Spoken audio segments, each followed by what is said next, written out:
et un défi d'élection professionnelle confortant notre syndicalisme revendicatif. Luc Châtel entend imposer une nouvelle étape décisive dans sa transformation du système éducatif.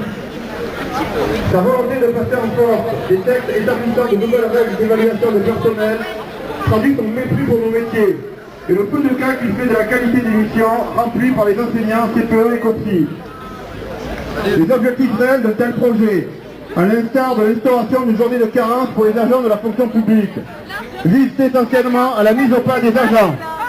Ne nous y trompons pas, il ne s'agit pas seulement d'une attaque de plus, mais bien de la mise en place d'une sorte de clé de voûte destinée à assurer la cohérence des réformes que nous combattons depuis 2007, qui impose la destruction des solidarités dans les établissements, par la mise en concurrence des personnels, l'autonomie des chefs d'établissement promus tout à la fois DRH et directeurs pédagogiques, et l'affaiblissement des cadres nationaux.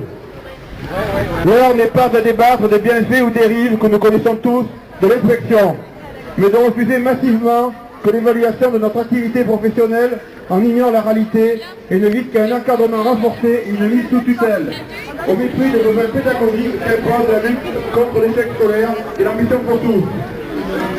Les élèves n'ont en effet rien à gagner dans un système éducatif qui nie l'importance des enseignements et des pratiques enseignantes. Les bases de la nécessaire discussion sur les évolutions de l'évaluation ne peuvent être celles que les textes ministériels veulent imposer. L'urgence est donc à contraindre le ministre à retirer son projet. Toutes les organisations syndicales présentes aujourd'hui partagent la volonté d'y parvenir par la mobilisation de tous les personnels d'enseignement, d'éducation et d'orientation.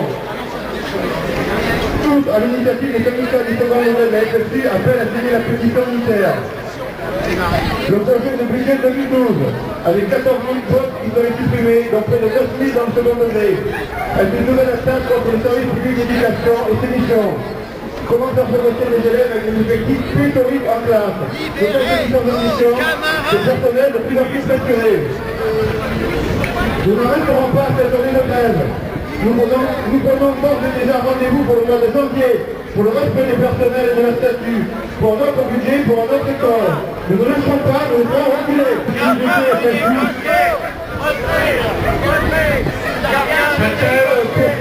L'entreprise de l'évolution d'éducation.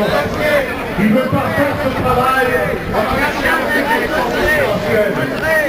Nous ne voulons pas. C'est un projet basé sur arbitraire, sur l'individualisation à outrance des carrières et sur un ralentissement des promotions qui n'en a. Nous n'en voulons pas. En lieu et place d'une inspection en classe, une politique certes insuffisante, nous serions soumis à un entretien tous les 3 ans avec l'examen partagé de notre évaluation et l'appréciation de notre manière de servir dans le cadre des réformes. Une grille de notation à l'issue de l'entretien. Ce serait moins de transparence, plus arbitraire, quand dans le même temps, l'avancement se ferait sur le rythme le plus lent pour la grande majorité d'entre nous. Tout ça, nous n'en voulons pas. Alors qu'actuellement, déjà, 50% des professeurs d'école, et même plus, ne parviennent pas au 11e échelon avant de partir à la retraite, ce serait encore une dégradation pour cela. Mais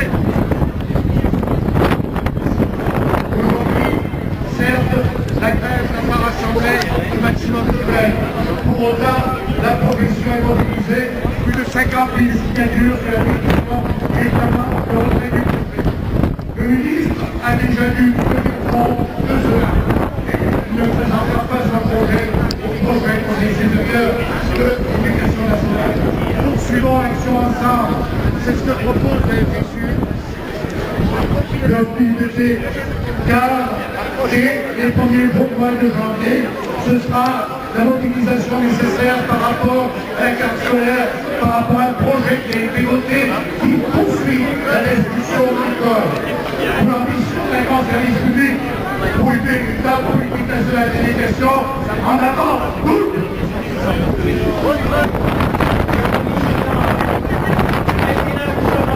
Et avant de toutes les analyses, le ministre de l'Éducation s'empresse de parachever son œuvre de destruction en s'attaquant à l'évaluation et à la carrière des enseignants. Il faut affronter un dossier traditionnel qui a été fait sur les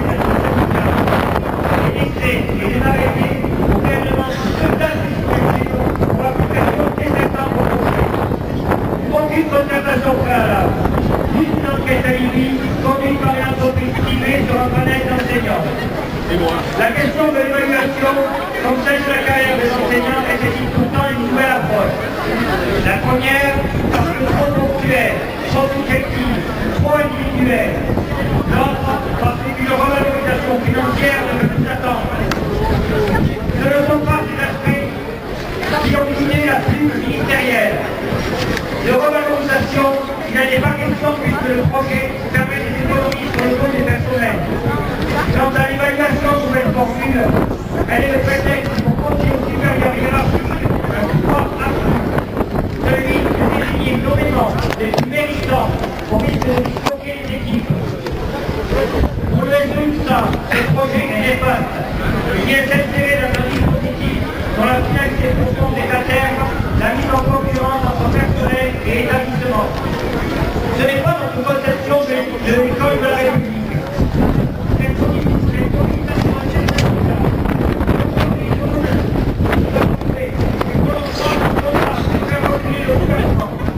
Celui-ci doit continuer son projet avant toute discussion préalable.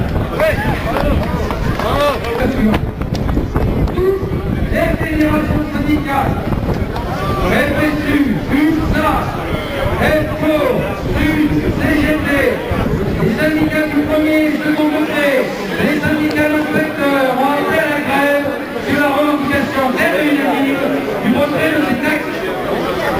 Devant la mobilisation, le ministre a été contraint, dans un premier temps, de revenir sur le gel des promotions de 2012 à 2015. Il a renoncé à présenter son texte au CTPN, au CTN du 16 décembre.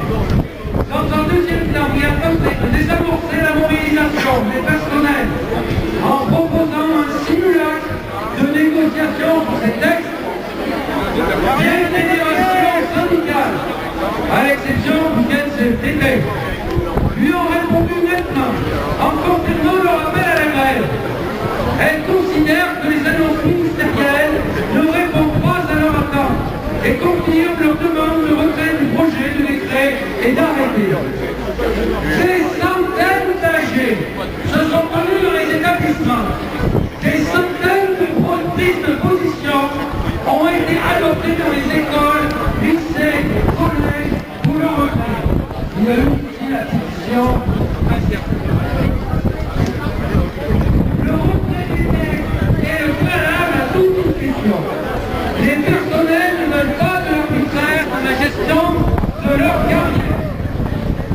Les personnels et leurs organisations syndicales réaffirment le 15 décembre dans la grève et la manifestation de leur exigence.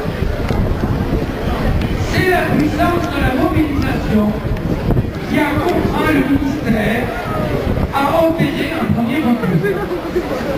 Le projet d'évaluation, c'est le ralentissement programmé, voire le blocage du déroulement de carrière. C'est la casse du statut. Avec le blocage du Premier ministre, c'est un outil du plan de rigueur et du plan de rigueur, de Dion, décidé au prétexte de lutter contre la dette. Pour la Confédération, la dictature de la dette est inacceptable. Ce qui est possible dans l'éducation nationale doit l'être au plan interprofessionnel. La proposition faite par la Confédération FO aux autres organisations d'appeler ensemble une journée de grève interprofessionnelle de 24 heures au moins pour le retrait du papillon est plus que jamais d'actualité. Le ministre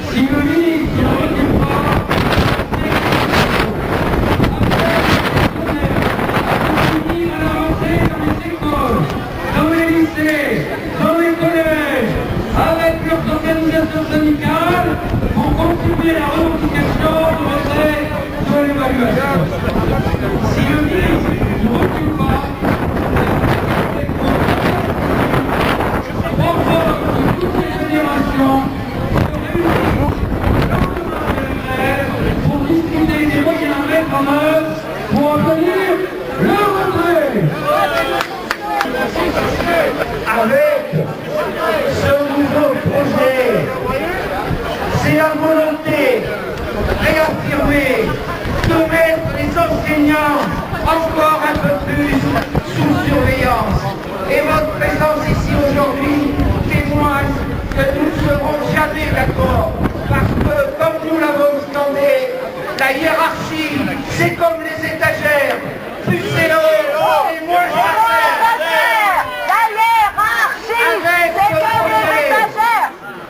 Avec ce projet dont nous demandons tous le retrait, il n'y a pas d'autre possibilité que de demander le retrait d'un flicage supplémentaire qui n'est en aucun cas une solution d'avenir pour les personnels et pour l'école publique.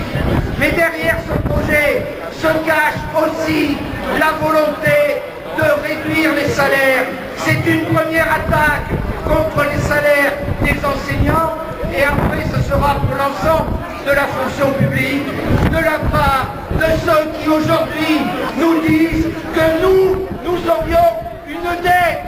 Mais quelle dette? De quoi nous parle-t-on? Alors, bien sûr, il va falloir continuer.